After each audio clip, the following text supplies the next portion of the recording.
د افغان پوځ لخوا طالبانو او د هغوی بهرنیو بادارانو ته دوه بد خبرونه. د NDA 01 قطعه بیا ولې میدان ته راغلي او د تورو لیوانو په نوم د ځانګړو ځواکونو نوې ډله ولې او څنګه جوړه شوه؟ د هر څه په همدغه ویډیو کې وګورئ او مینا ټي وي چینل هم سبسکرایب کړئ.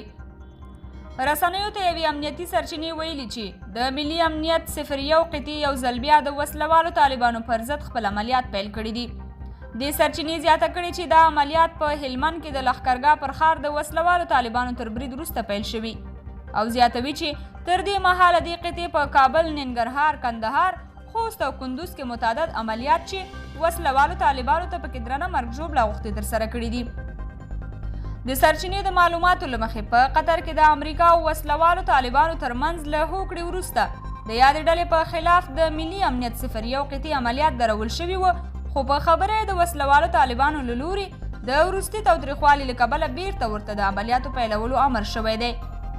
دا په داسې حال کې ده چې وسلوالو طالبانو په دې وروستیو کې د خپلو بریدونو په زیاتولو سره تاوتریخوالی هم زیات او شدید کړی دی. په قطر کې د وسلوالو طالبانو سیاسي دفتر ویان محمد نعیم وردګ هم په دې اړه ویلي چې په بین الافغاني مذاکراتو کې یوې نتیجې ته له رسېدو پرته به جګړه دوام ولري.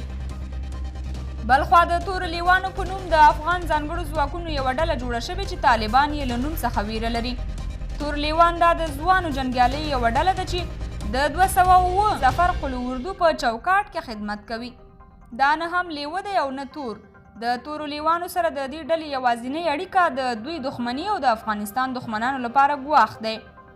د دې ډلې انفرادي غړي هیوادپال، ژمن، مسلکي او زړور سرتیري دي چې په لویدیځ زون کې د یو غوره افغان امنیتي قدر تر قومندانۍ لاندې کار کوي. په ښکاره ډول د دې سرتیرو د ارتباط محور د دوی امر دی. یو قومندان چې د جنګ تکتیکونه ښه پیژني هغه بېسارې زړورتیا او هیوادپالنه لري او تر ټولو مهم د هغې ډلې لپاره هغه یو داسې مشر دی چې د خپلو خلکو په زړونو کې ځای لري.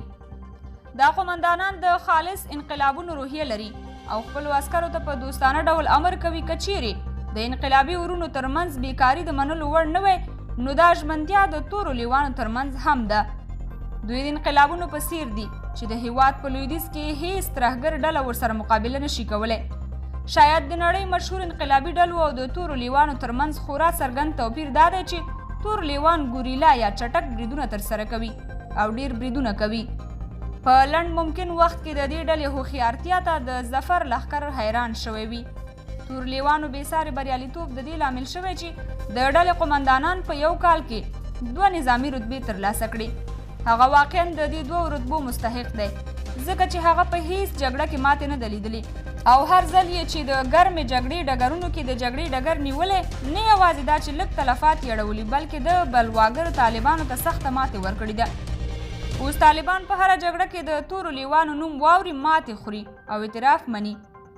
که تاسو د جګړې په تکتیکونو ښه پوهیږئ نو تاسو د شاتګ پر مهال به دښمن ته سخت تجربه ورسول شي. یو څه چې د تورو لیوانو قومندان مشهور کړی دی په هر هغه ډګر کې چې شتون لري ترهګرو طالبانو ته سختې ماتې ورکوي. قدرمنو کتونکو د دغې موضوع مربوط په اړه مو خپل نظریات را سره په کمنټ کې ولیکئ او د نورو ویډیوګانو لپاره مینا یوټیوب چینل هم ضرور سبسکرایب کړئ.